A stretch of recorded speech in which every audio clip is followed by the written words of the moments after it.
Shalom adik-adik Horong Abraham. Apa kabarnya adik-adik semuanya? Wah, puji Tuhan. Apapun keadaan kita tetap menjawab kalau kita semuanya dalam keadaan dahsyat, luar biasa, fantastik, sehat. Yes. Ya, adik-adik, karena kita punya Tuhan yang selalu memelihara kita. Jadi Kak Titin percaya adik-adik semuanya sedang dalam keadaan baik-baik saja semuanya. Itu sekaligus menjadi doa Kak Titin apapun keadaan adik-adik. Nah, sekarang udah waktunya nih, hari Minggu, harinya untuk kita beribadah lagi. Sebelum kita memulai ibadah, yuk kita siapkan hati, pikiran kita, dan kita bersatu di dalam doa bersama ya adik-adik ya. Kak Titin mau ajak adik-adik untuk doa bersama. Jadi ikuti kata-kata Kak Titin ya. Oke, yuk kita serahkan dulu ibadah kita ke dalam tangan Tuhan. Kita lipat tangannya, tutup matanya dengan sikap doa yang paling sempurna. Kita ikuti kata-kata Kak Titin ya. Tuhan Yesus yang baik, terima kasih untuk pagi hari yang indah, yang baru Tuhan percayakan kepada kami. Saat ini kami akan memulai ibadah Horong Abraham. Berkati ibadah kami ini ya Tuhan, dari awal, pertengahan hingga akhirnya, sehingga ibadah ini boleh menyenangkan hati Tuhan. Pimpin kami, berikan Roh Kudus kepada kami agar dapat melakukan, menjalankan ibadah ini dengan sukacita. Terima kasih Bapa, dalam tangan-Mu kami berserah. Terpujilah Engkau, kini kekal sampai selama-lamanya. Amin. Nah adik-adik, kita sudah siap berarti semuanya ya. Kita mau bernyanyi bersama, mengundang Roh Kudus Tuhan untuk masuk ke dalam hati kita, sehingga kita boleh menari bersukacita, memuji nama Tuhan dengan lagu Bila Roh Allah Ada.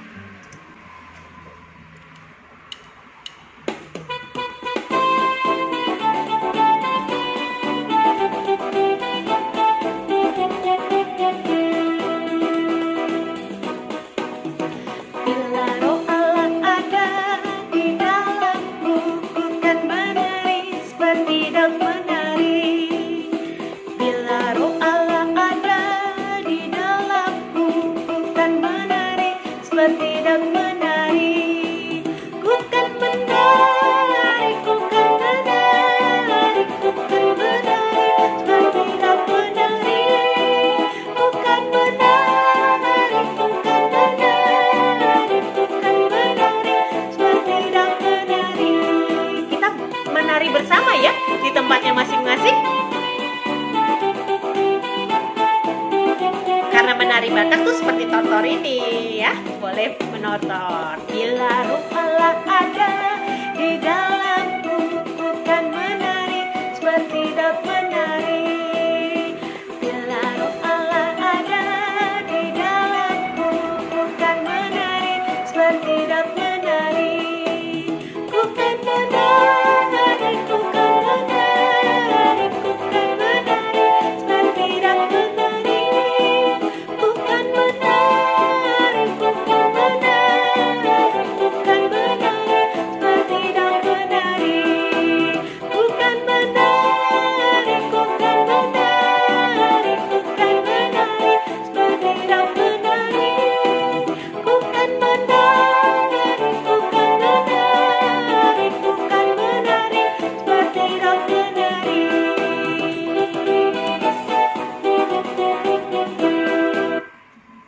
Ya, kita semua sudah berdoa, sudah bernyanyi. Waktunya untuk mendengarkan firman Tuhan.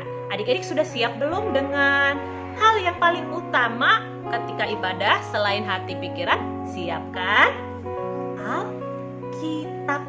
Ya, betul sekali. Di sini Kak Titin sudah ada Alkitabnya. Mana Alkitabnya adik-adik? Oh, ya Kak Titin nggak bisa lihat. Tapi semuanya sudah siap ya pastinya. Sekarang kita berdoa kembali ya. Sekarang Kak Titin aja yang berdoa. Nanti adik-adik tetap doanya yang terbaik. Yuk mari kita satu di dalam doa. Bapa kami yang bertata dalam kerajaan sorga, terima kasih kini kami mau membaca firman-Mu. Biarlah firman yang boleh kami baca boleh kami pahami dan kami boleh melakukannya di dalam kehidupan kami. Berkati Kak Titin yang boleh menyampaikannya agar disampaikan dalam kebenaran Tuhan. Terima kasih Bapa, di dalam namamu kami berdoa, amin. Ya adik-adik, boleh dibuka Alkitabnya dari 1 Tesalonika 5 ayat 15. 1 Tesalonika 5 ayat 15. Coba dibaca bersama-sama karena ini dibaca di tengah-tengah, jadi judulnya nanti ya. Oke, 1 Tesalonika 5 ayat 15, kita baca 1, 2, 3. Udah ketemu kan ya? Udah ya? Kan gampang. Ada di kitab apa? Tesalonika itu kitab Perjanjian Baru. Itu yang betul. Yuk, sudah ketemu 1 Tesalonika 5 ayat 15. 1, 2, 3. Perhatikanlah supaya jangan ada orang yang membalas jahat dengan jahat, tetapi usahakanlah senantiasa yang baik terhadap kamu masing-masing dan terhadap semua orang.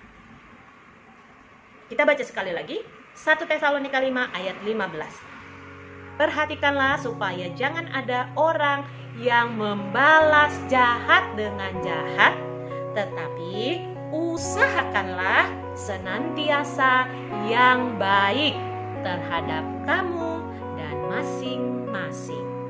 Jadi hari ini lewat bacaan yang baru adik-adik baca, Tuhan Yesus mau berpesan apa ya?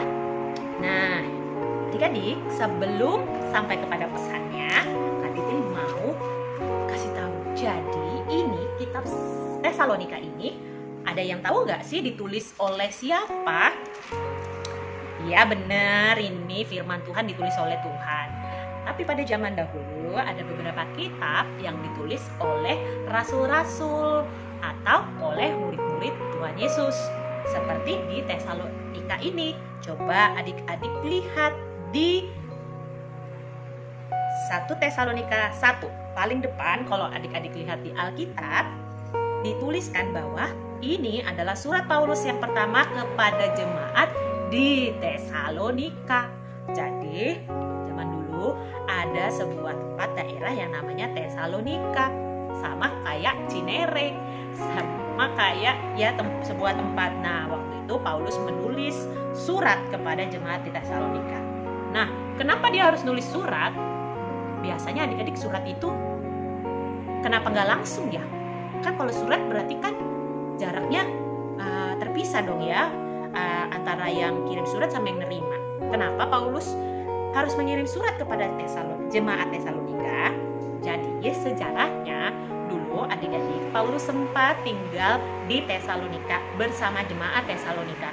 Tetapi karena ada satu dan lain hal, ada orang yang tidak suka dengan yang diperbuat Paulus, maka Paulus harus pergi meninggalkan Tesalonika ini adik-adik. Nah tapi jemaat Tesalonika ini punya perubahan yang besar ketika Paulus bersama-sama dengan mereka. Mereka hidup di dalam Tuhan. Jadi Paulus ini rajin sekali menyampaikan kebenaran firman Tuhan kepada jemaat Tesalonika. Tapi karena ada yang tidak suka, tetap aja ada yang tidak suka kalau kita berbuat baik ya adik-adik ya. Jadi akhirnya Paulus pergi meninggalkan Tesalonika, dan akhirnya karena dia sangat mengasihi jemaat itu, dia mengirim seorang pemuda namanya Timotius. Ada yang namanya Timotius ya isi di Horong Abraham. Nah, Timotius ini seorang pemuda yang diutus oleh Paulus untuk melihat keadaan jemaat Tesalonika. Nah, Timotius telah menyampaikan surat kepada jemaat yang isinya salah satunya di 1 Tesalonika 5 ayat 12 sampai dengan 22, bahwa ada nasihat-nasihat kepada jemaat Tesalonika. Salah satu nasihatnya adalah di ayat 15. Kira-kira kuncinya apa ya? Di ayat 15 itu dikatakan garis besarnya bahwa hai jemaat Tesalonika, ya, karena kamu sudah hidup di dalam Tuhan, kamu sudah percaya Kristus, hendaknya kamu melakukan hal-hal yang baik, menghindari hal-hal yang jahat, ya. menghindari hal-hal yang jahat, bukan hanya menghindari saja, tetapi tidak membalas yang jahat dengan yang jahat. Karena menurut Paulus ya adik-adik, kejahatan itu sama halnya seperti dengan penyakit. Kalau ada penyakit tentunya, contoh deh ada jerawat nih kayak Kak Titin, atau ada bisul di tangan, atau ada luka di tangan adik-adik, di tubuh adik-adik. Kejahatan itu sama seperti itu. Kalau kita tidak mengobatinya, justru luka itu akan menjadi besar dan akan menjadi tambah menyakiti tubuh kita. Nah, adik-adik, kalau kejahatan terus dibiarkan dan terus kejahatan itu dibalas dengan yang jahat, makin melebar dong kejahatannya. Oleh karena itu, Paulus berpesan kepada jemaat Tesalonika sebagai anak-anak Tuhan untuk tidak membiarkan luka kejahatan itu dibalas lagi dengan kejahatan. Nah, itu yang pertama pesannya. Lalu kenapa harus luka diobati, dibaik-baikin lukanya, dikasih obat ya adik-adik? Karena juga kejahatan itu bisa bagusnya dibalas dengan kebaikan. Kan anak-anak Tuhan Yesus sudah dikasih contoh sama Tuhan Yesus. Bagaimana Tuhan Yesus mati di kayu salib, dia mengorbankan dirinya loh. Padahal dia sudah dicambuk, difitnah, dituduh melakukan hal yang tidak baik, tetapi Tuhan tetap tidak membalas kejahatan mereka. Justru Tuhan memberikan nyawanya. Jadi bagi anak Tuhan kita belajar yang kedua bahwa Tuhan Yesus saja sudah menjadi teladan yang baik buat kita, maka kita harus melakukan yang baik juga kepada orang lain. Dan adik-adik, dalam firman Tuhan juga dikatakan bahwa perbuatan baik kita, baiknya itu tidak dilakukan saja kepada orang yang baik kepada kita, justru kepada musuh kita. Musuh mungkin adik-adik saat ini pernah punya teman atau orang lain yang pernah menyakiti adik-adik. Nah, justru Tuhan berpesan agar kita berbuat baik, tunjukkan yang baik kepada orang-orang yang seperti itu adik-adik. Upahnya lebih besar kata Tuhan dibandingkan kita melakukan yang baik kepada orang yang sudah baik kepada kita, melakukan yang baik kepada orang yang sudah kita kenal dengan dekat. Tapi bukan berarti kita juga tidak berbuat baik kepada dia, ya. Tapi akan lebih baik lagi kalau kita mau berbuat baik kepada orang yang membenci kita. Contohnya gimana sih berbuat baik kepada orang yang tidak baik kepada kita? Contohnya, kalau dalam firman Tuhan katanya kalau pipi kanan ditampar berikan pipi kiri, kalau pipi kiri ditampar berikan pipi kanan. Wah, habis dong ya Kak, pipi aku ditampar-tampar. Iya, bukan itu artinya. Tetapi kalaupun ada orang yang tidak suka kepada kita ya adik-adik ya, kita harus tetap mengasihi dia. Kita bisa berdoa bagi dia. Contohnya, ya Tuhan, semoga orang itu mengenal Tuhan Yesus sehingga dia mau tidak membenci aku. Itu contohnya. Dan itu yang Kak Titin sedang juga pelajarin. Memang susah ya adik-adik ya. Kalau kita kan lagi sebel sama orang, terus tapi kita harus berbuat baik sama dia.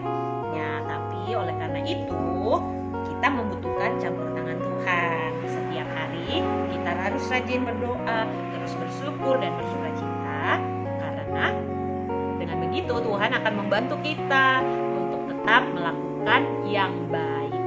Ya, adik-adik, memang susah untuk menegur, untuk berdoa bagi orang yang kita sebel, tapi dengan campur tangan Tuhan kita akan mampu melakukannya. Jadi sebagai penutup ayat kita pada hari ini, Kak Titin mau ajak adik-adik buka di Matius 5 ayat 43 sampai dengan 44. Coba dibuka Matius 5 ayat 44 sampai ayat 43.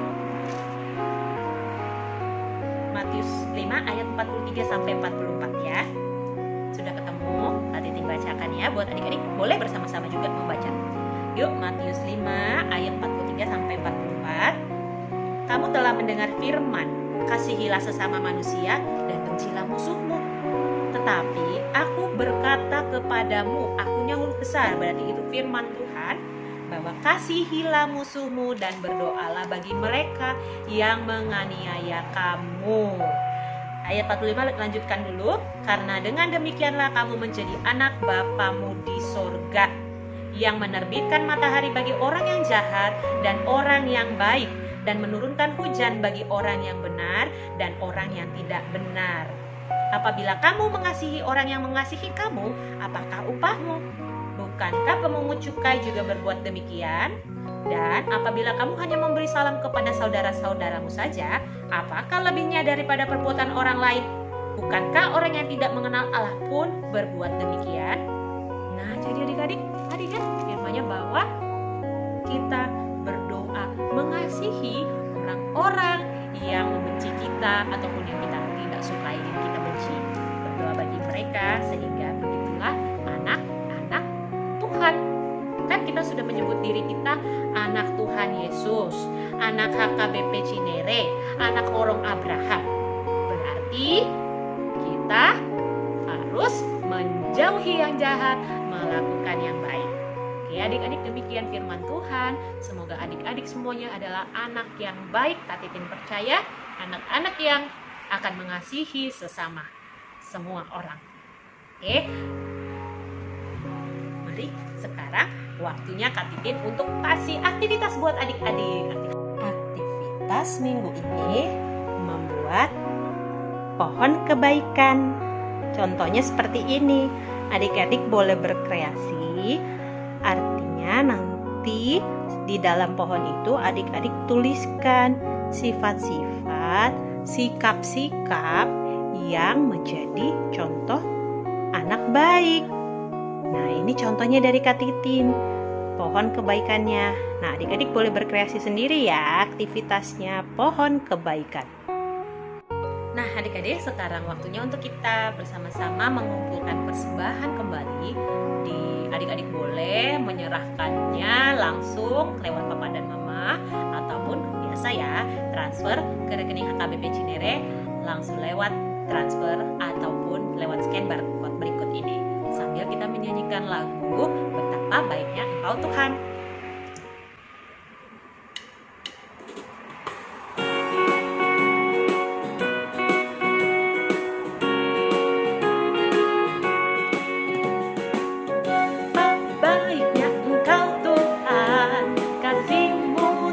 Berkesudahan, betapa mulia kasih-Mu Yesus, jiwaku diselamatkan. Hosana ku memuji Tuhan, hosana ku tinggikan Yesus, hosana, hosana, hosana.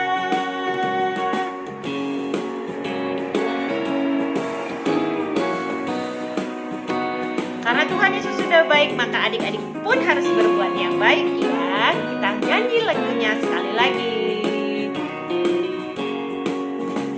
Betapa baiknya Engkau Tuhan, kasih-Mu tiada berkesudahan.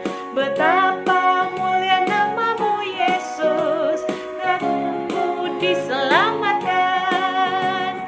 Hosana ku memuji Tuhan, hosana ku tinggikan Yesus, hosana, hosana, hosana. Ya adik-adik, kita sudah mengumpulkan persembahan, artinya kita sudah juga mendengarkan firman Tuhan. Akhirnya artinya juga kita akan menutup ibadah kita pada hari ini. Sebelumnya Kak Titin ajak adik-adik untuk berdoa penutupan. Kita mau berdoa doa Bapa kami dan diakhiri lagu Bapa terima kasih. Ya, yuk sekarang kita lipat tangan tutup di dalam doa. Bapa yang baik, terima kasih kami boleh mendengarkan firman-Mu, kami boleh bersuka cita, kami percaya Tuhan Yesus baik dalam hidup kami. Oleh karena itu kami juga harus berbuat baik seperti firman-Mu yang boleh didengar oleh kami semua pada hari ini. Tuhan, berkati kami, mampukan kami untuk melakukan hal-hal yang baik di dalam kehidupan kami. Berdoa bagi orang-orang yang membenci kami, biarlah kiranya Tuhan Yesus menyentuh hati mereka untuk boleh mengasihi sesama juga. Terima kasih Bapa, kami juga menyerahkan untuk adik-adik Orang Abraham, apapun hal-hal yang sedang mereka gumulkan saat ini, baik mereka yang sedang bersekolah, yang harus menyelesaikan ujian ataupun tugas-tugasnya yang mengalami kesulitan, Tuhan Yesus tolong mereka, berikan hikmat kepintaran buat mereka untuk boleh mengerjakan tugas dan ujian dengan baik. Tuhan juga boleh memberkati Papa dan Mama di dalam pekerjaan maupun di dalam keseharian bersama dengan adik-adik Orang Abraham. Berikan terus hikmat bagi Papa dan Mama, tambahkan kesabaran buat juga sukacita di dalam menjalani hari-hari mereka. Tuhan, dalam keadaan saat ini pandemi sedang meningkat, kami percaya Tuhan Yesus hadir di dalam sakit kami, dan sehingga Tuhan Yesus yang boleh mengangkat setiap penyakit yang boleh kami alami saat ini. Bagi adik-adik yang mungkin saat ini sedang dalam keadaan kurang sehat, Tuhan Yesus, ataupun kakak-kakak ataupun Papa dengan Mama, biarlah Tuhan Yesus yang boleh menyembuhkan, Tuhan Yesus yang boleh memberkati setiap makanan dan obat-obatan yang dikonsumsi. Semuanya itu boleh menjadi saluran kesembuhan dari Tuhan. Terima kasih Bapa, kami tahu Engkau yang paling mengerti apa yang kami butuhkan. Oleh karena itu kami serahkan hidup kami ke dalam tangan pengasihan Tuhan. Di dalam nama Tuhan Yesus kami berdoa bersama di dalam doa Bapa kami. Bapa kami di dalam sorga, dikuduskanlah namamu, datanglah kerajaan-Mu, jadilah kehendak-Mu di bumi seperti di dalam surga. Berikanlah kami pada hari ini makanan kami yang secukupnya, dan ampunilah kami akan kesalahan kami seperti kami juga mengampuni orang yang bersalah kepada kami. Dan janganlah masukkan kami ke dalam pencobaan, tetapi lepaskanlah kami daripada yang jahat, karena Engkau yang punya kerajaan dan kuasa dan kemuliaan sampai selama-lamanya. Amin. Bapa, terima kasih. Bapa, terima kasih. Bapa di dalam surga, ku berterima kasih. Amin.